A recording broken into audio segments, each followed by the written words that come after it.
שלום וברכה, מסכת סוטה דף כ"ה, אנחנו מתחילים בשורה השלישית מלמעלה. איבעיה להו, נשאלה להם השאלה הבאה, הקשר למשנתנו יתברר בהמשך. אישה העוברת על דת, האם היא צריכה התראה להפסידה כתובתה או שאינה צריכה? מקור המושג עוברת על דת מופיע במשנה במסכת כתובות פרק ז' משנה ו', שאמרו חכמים, ואלו הנשים היוצאות שלא בכתובה, העוברת על דת משה ויהודית. ומפרטת שם המשנה, וזוהי דת משה, מאכילתו שאינו מאוסר ומשמשתו נידה, ולא קוצה לחלה, ונודרת ואינה מקיימת. כך שהיא עוברת על איסורי דאורייתא, או מכשילה את בעלה באיסורי דאורייתא. וזוהי דת יהודית, יוצאה וראשה פרוע, וטובה בשוק, ומדברת עם כל אדם. שהיא עוברת על מנהג הצניעות שנהגו בנות ישראל, והדבר גורם לחשש שמא היא זינתה. הוא מסביר רש"י ששאלת הגמרא מדברת על מי שעוברת על דת יהודית, האם היא צריכה התראה שמא בעקבות ההתראה היא תחזור בה ממעשיה, וממילא אם היא תחזור היא לא תפסיד כתובתה, או שמא אינה צריכה התראה, שהרי גם בלא ההתראה היא מפסידה את כתובתה. הוא מבאר את הגמרא את צדדי הספק. מי אמרינן, כיוון דעוברת על דת היא לא בעיה התראה, האם אנחנו אומרים שחכמים תקנו שהיא יוצאת שלא בכתובה, זו תוצאה מוכרחת של התנהגותה הלא צנועה, ולכן אין צורך בהתראה, או דילמה או אולי תיבאי התראה, צריך להתרות בה, דאי הדרבה, מפני שאם היא תחזור בה מהתנהגותה הלא צנועה, תיהדר בה. אכן חזרתה תועיל והיא לא תפסיד כתובתה. ורק אם לאחר ההתראה היא לא תחזור בה, אמרו חכמים שהיא תצא שלא בכתובה. ואומרת הגמרא תשמע, בו שמע הוכחה ממשנתנו שאמרה, ארוסה ושומרת יבם לא שותות ולא נוטלות כתובה. ומדייק את הגמרא, מי ישתהו דלא שתיה, מלשון המשנה משמע שהם לא שותות את המים המרים, הכינויי מקנא לה. אבל הארוס או היבם אכן מקנא לה. אבל כיוון שבעקבות הכינוי היא לא שותה את המים, נשאלת השאלה, למה מועיל הכינוי של הבעל? לאו להפסידה כתובתה?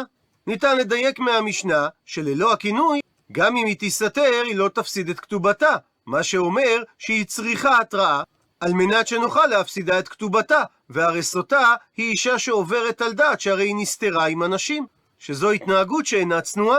הרי מכאן הוכחה שמה שאמרו חכמים על עוברת דת יהודית שיוצא שלא בכתובה, זה רק במידה ויתרו בה. דוחה את ההוכחה אמר אביי, שלא מוכרח לומר שהכינוי נצרך כדי להפסידה כתובתה, אלא ניתן להסביר שהכינוי נצרך כדי לאוסרה עליו. וייתכן שאת כתובתה היא מפסידה גם בלא הכינוי. רב פאפא מוסיף על דברי אביי, והוא אמר שהכינוי בזמן שהיא ארוסה נצרך כדי להשקותה כשהיא נשואה, כדתניא, כפי ששנינו בברייתא במסכת יבמות, אין מקנים לארוסה להשקותה כשהיא ארוסה, שהרי נאמר בפסוק תחת אישה, ובזמן האירוסין היא עדיין לא תחת אישה.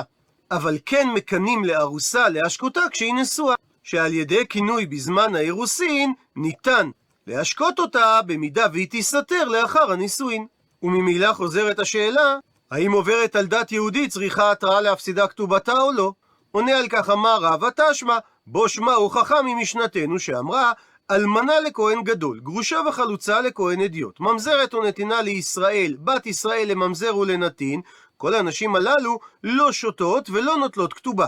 עד לכאן הציטוט מהמשנה, ומדייק רבא, מי ישתהו דלא שתיה, הם לא שותות את המים המרים, הכינויי מקנא להו. אבל מתורת הכינוי הם לא התמעטו, ולכן הבעל מקנא להם.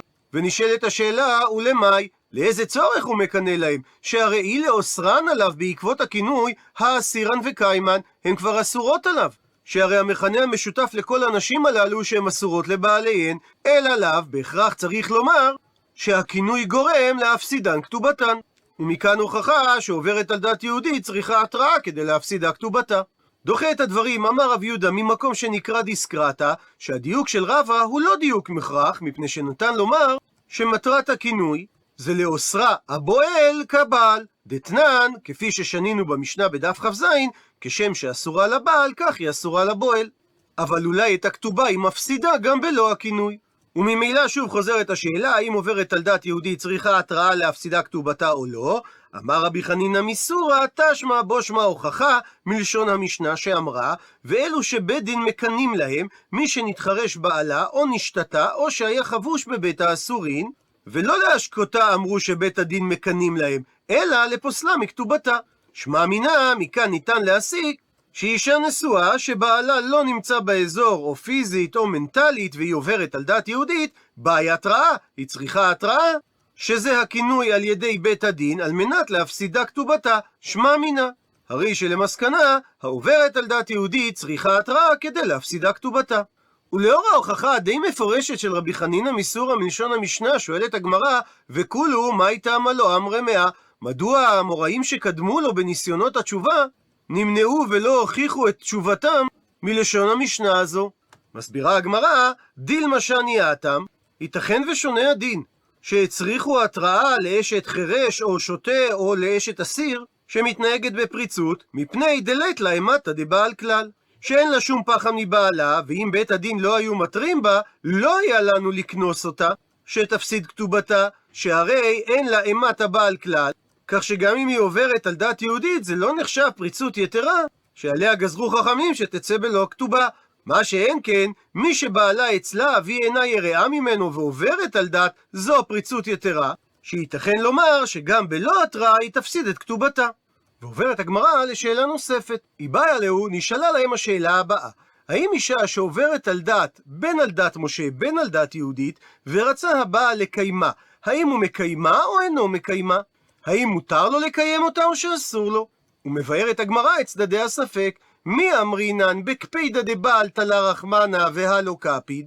האם אנחנו אומרים שכמו שדיני סוטה תלויים בקינת הבעל, שהרי כתוב וקינא את אשתו, ועל אותו משקל גם תקנת חכמים שהעוברת לדת יוצא בלא כתובה, זה רק בתנאי שהבעל מקפיד על כך, ואם הוא לא מקפיד ממילא הוא יכול לקיימה? או דילמה כיוון דקפיד קפיד, או אולי תקנת חכמים שהעוברת על דת יוצא בלא כתובה אינה מתייחסת לדעתו של הבעל הספציפי להתנהגות אשתו, אלא להתייחסות הבעל הממוצע שמקפיד על אשתו שמתנהגת כך, ולכן גם אם הוא ספציפי אינו מקפיד על כך, אסור לו לקיימה. עונה הגמרא, תשמע בו שמע הוכחה מלשון משנתנו שאמרה, ואלו שבית דין מקנים להם מי שנתחרש בעלה או נשתתה או שהיה חבוש בבית האסורים. עד לכאן לשון המשנה ומדייקת הגמרא, והיא אמרת שאם רצה הבעל לקיימה מקיימה, כיצד ייתכן שעבדי בית דין מידי דדילמה לא ניחא לבעל? איך יכולים בית הדין לעשות דבר בשם הבעל שאולי לא נוח לו, שהרי לא ייתכן שהם יעשו שלוחים לו בדבר שהוא חוב לו ואינו חפץ בו, שהרי ידוע הכלל שאומר אין חבין לאדם שלא בפניו, אלא בהכרח שהבעל לא יכול לקיימה. דוחה הגמרא את ההוכחה סתמא דמילתא, בסתם מסתבר לומר שכיוון שהאישה הזאת דעוברת על דתי והיא מתנהגת בפריצות, מי נחניך עלי נוח לבעל שבית הדין מקנים ומזהירים את אשתו על ההתנהגות שלה. ממשיכה הגמרא, היא בעיה לו, נשאלה להם השאלה הבאה: גם אם תרצה לומר שאישה שעוברת על דת שרצה הבעל לקיימה שהוא רשאי לקיימה, אולי זה אפשרי דווקא אם הוא לא קינא לה, אבל היכן שבעקבות ההתנהגות קינא הבעל לאשתו והיא נסתרה, האם במקרה כזה בעל שמחל על כינויו, כינויו מחול או אינו מחול? האם יכול הבעל למחול על הכינוי ולעקור אותו למפרע והיא תהיה מותרת לו או לא? ומסבירה הגמרא את צדדי הספק, מי אמרינן שבכינוי דבעל תלה רחמנה, שפרשת סוטה תלויה בכינוי הבעל, שהרי כתוב וקינא את אשתו, ובעל המחילה לכינויו, ואם הבעל מחל למפרע על כינויו אז הוא יכול לקיים את האישה. או דילמה כיוון דקני למעיקרא לא מעצימה חילי, או אולי מה שאמרה התורה וקינא את אשתו זה רק תיאור של התהליך, שכיוון שהוא קינא לה בהתחלה, אם היא תסתתר היא תיאסר עליו והוא לא יכול לחזור בו. עונה הגמרא, תשמע בו שמע הוכחה מלשון משנתנו, ואלו שבית דין מקנין להן מי שנתחרש בעלה או נשתתה או שהיה חבוש בבית האסורים. ומוכיחה הגמרא, והיא אמרת שבעל שמחל על כינויו כינויו מחול, האם מבדינן מידי דעתי בעל מחילי? האם בית הדין יעשו משהו שלאחר מכן יבוא הבעל וימחול עליו? והרי יש בדבר זילות לבית הדין.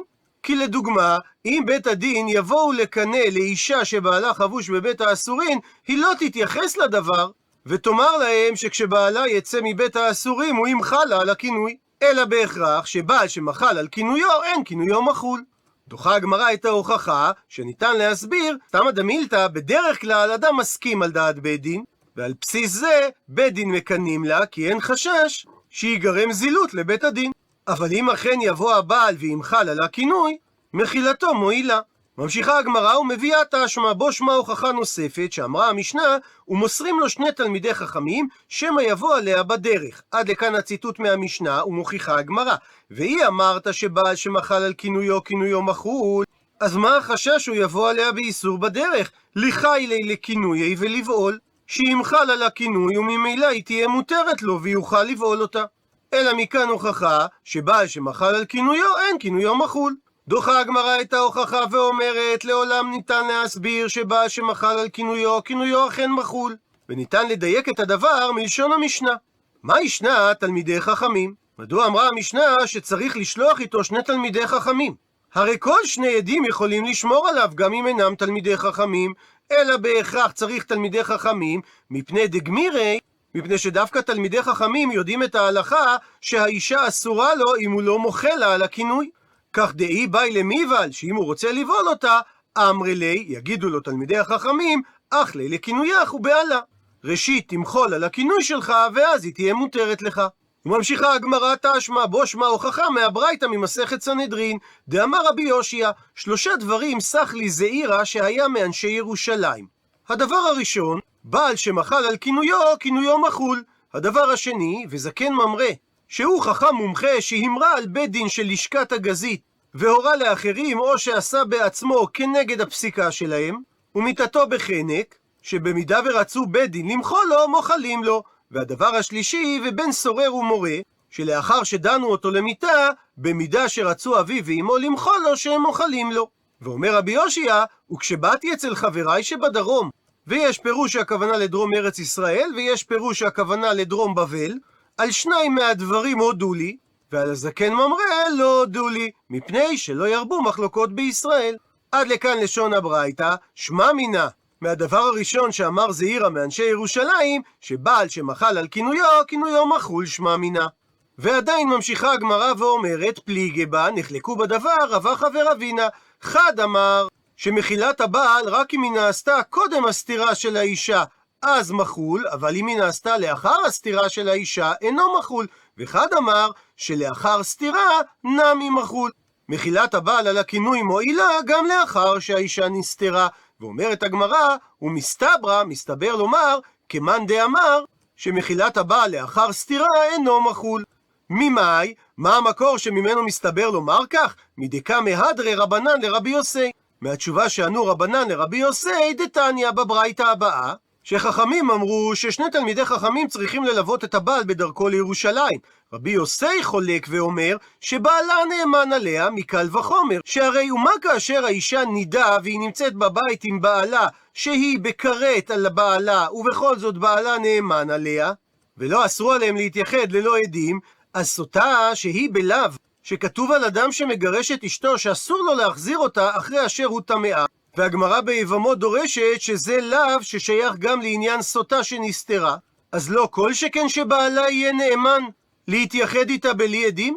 אמרו לו חכמים לרבי יוסי, לא כדבריך, שהרי אם אמרת בנידה שהבעל רשאי להתייחד איתה בלא עדים, שכן יש לה היתר, שלאחר זמן היא תתאר והוא יוכל לבוא עליה בהיתר, תאמר מה שאין כן בסוטה שאין לה היתר, במידה ויתברר שהיא נטמעה, ולכן אולי למרות איסור עליו, הבעל יבוא עליה, שהרי אין לו פת בסלו. עד לכאן לשון הברייתא ומוכיחה הגמרא. והיא אמרת שלאחר סתירה מחולה, יכול הבעל למחול על הכינוי, אז משכחת לה יש לה היתר? אז מצאנו מציאות שגם לאחר כינוי וסתירה, יש לבעל היתר לבוא על אשתו. דאי באי, כי אם הוא ירצה, מחילה לכינויי ובעיל, הוא יכול למחול על הכינוי ולבעול אותה. אלא שמע מינה מדברי חכמים בברייתא, שלאחר סתירה אינו מחול שמע מינה. ולכן אמרה הגמרא שמסתבר לומר שלאחר סתירה אין הבעל יכול למחול.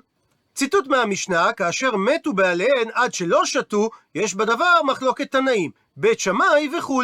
שואלת הגמרא, במאי כמפלגי, מה נקודת המחלוקת? עונה הגמרא, בית שמאי סברי, ששטר העומד להיגבות כגבוי דמי. הוא מסביר רש"י, מי שיש לו שטר חוב על חברו, ושיאבד לו החבר נכסים כנגד החוב, הרי שמוחזק בעל השטר בנכסים יותר מן הלווה. שהרי מבחינה משפטית, הלווה לא יכול לממש את הנכסים, כי יש עליהם אזהרה בטאבו. ובענייננו, נכסי הבעל שמת שרשומים בכתובה לטובת האישה נחשבים ברשותה יותר מאשר ברשות יורשי הבעל, ולכן יורשי הבעל הם נחשבים המוציא מחברו עליו הראיה, ועליהם להביא ראיה שהיא זינתה בסתירה זו ולכן איבדה כתובתה. הפכנו דף, ובית הלל לעומת זאת סברי ששטר העומד להיגבות לאו כגבוי דמי, מפני שבסופו של דבר המלווה בעל השטר לא יכול לממש את הנכסים שמשועבדים לו אם הוא לא מקבל פסק בבית הדין. כך שלפי בית הלל תמונת המצב היא בדיוק הפוכה. האישה היא זו שתובעת את כתובתה מספק מפני שייתכן והיא זינתה במהלך הסתירה, ועל פי הכלל של אין ספק מוציא מידי ודאי, עליה להביא ראיה שלא זינתה כדי לקבל את נכסי הבעל עבור כתובתה מידי היורשים. ציטוט מהמשנה: מעוברת חברו איילונית וזקנה ושאינה ראויה לילד לא נוטלות כתובה ולא שותות. רבי אלעזר חלק ואמר יכול הוא לישא אישה אחרת ולפרוט ולרבות ממנה. ועל כך אמר רב נחמן אמר רבא בר אבוה שהמחלוקת במשנה היא רק בעקרה וזקנה, שלגביהם חלק רבי אלעזר ואמר שהוא יכול לקיימה, שהרי הוא יכול לישא אישה אחרת ולפרוט ולרבות ממנה. אבל בסוטה שהיא איילונית, דברי הכל, היא לא שותה ולא נוטלת כתובתה, מפני שנאמר, נקרא בפנים, ואם לא נטמעה האישה וטהורה היא, ונקטה ונזרעה זרה. הרי שפרשת סוטה נאמרה רק על מי שדרכה להזריע, יצאה זו האיילונית שאין דרכה להזריע. כך שגם אם ראוי לקיימה על ידי שיישא אישה אחרת, מודה רבי אלעזר שהיא לא שותה ולא נוטלת כתובתה, שהרי היא לא ראויה להיריון. מה שאין כן, האישה העקרה שמראש הייתה יכולה להיכנס להיריון, רק שעכשיו היא עקרה על ידי שקיבלה מכה, ואותו דבר הזקנה, שעכשיו היא כבר בגיל שלא יכולה להיכנס להיריון, אבל מראש היא יכלה להיכנס להיריון, לכן באופן עקרוני כן נאמרה לגביהן פרשת סוטה. מה שאין כן איילונית, שמבטן אמה נולדה ללא אפשרות להיכנס להיריון, שלגביה לא נאמרה פרשת סוטה. עד לכאן דף כ"ה. למעוניינים בהרחבה, הזכיר רבי יושיע ששלושה דברים סך לו זעירה מאנשי ירושלים. כ-60 שנה לאחר שחרב בית המקדש השני, החליט אדריאנוס הקיסר הרומי לבנות מחדש את ירושלים, אך באופן כזה שלא הזכיר כלל את עיר המקדש שחרבה, לא בתכנון הפיזי ולא באופי התרבותי. אפילו את שמה של ירושלים המירו הרומאים בשם אלילי, איליה קפיטולינה. אין בידינו מקורות המעידים על הגורם לפרוץ מרד בר כוכבא בשנת 132 לספירת הנוצרים, אבל יש להניח שדריסת העבר המפואר של העיר ירושלים תחת מקדשי עבודה זרה היה הגורם הדומיננטי למרד. אחת התוצאות העגומות של המרד בתום 3 שנות הלחימה הייתה הדרה מוחלטת של יהודים מירושלים. עם זאת, ישנם עדויות על קיום קהילה קטנה מיהודי ירושלים בדורות שלאחר מרד בר כוכבא, כפי שהראה במחקריו פרופסור שמואל ספראי, חוקר התקופה הרומית בארץ ישראל, וכך הוא כותב בסוף מאמרו קהלא קדישא דבירושלם. לפי דרכנו למדנו כי בסופה של המאה השנייה נתלכדה חבורה מתלמידי רבי מאיר אשר התיישבו בירושלים, נהגו במנהגי קדושה וטהרה, אכלו חוליהן על טהרת הקודש, הקפידו על פרישות מעם הארץ, עסקו במשותף במלאכתם בשדה, והקדישו עצמם לתורה ותפילה. בכל אורחות החיים הללו יש בוודאי קווים משותפים רבים לדרכיהם וצורת חייהם של הכתות השונות בישראל בימי הבית השני, כפי שאנו למדים על אנשי כת ים המלח והאיסיים, אלא שקהלא קדישא זו לא פרשה מדרך המלך של היהדות התנאית. הם לא ראו עצמם כמלח הארץ ובני האור, אשר כל אלו שלא באו בבריתם היו רשעים וחוטאים. עם כל פרישותם וליכודם הפנימי, משתתפים הם בעיצובה ובגיבושה של ההלכה על סף חתימת המשנה. גדולי הדור בגליל ובדרום, רבי ורבי יהושע בן לוי, מביאים מתורתם, בין כחבורה ובין כיחידים. ראשי החבורה נזכרים במשנותינו כמה וכמה פעמים, ואף יש כמה משניות שנסתמו על פיהם. שינוי זה בתמותה של קהלא קדישא משקף יפה את התמורה הגדולה שהתחוללה בחיי האומה עם ליכודה מחדש לאחר חורבן בית שני.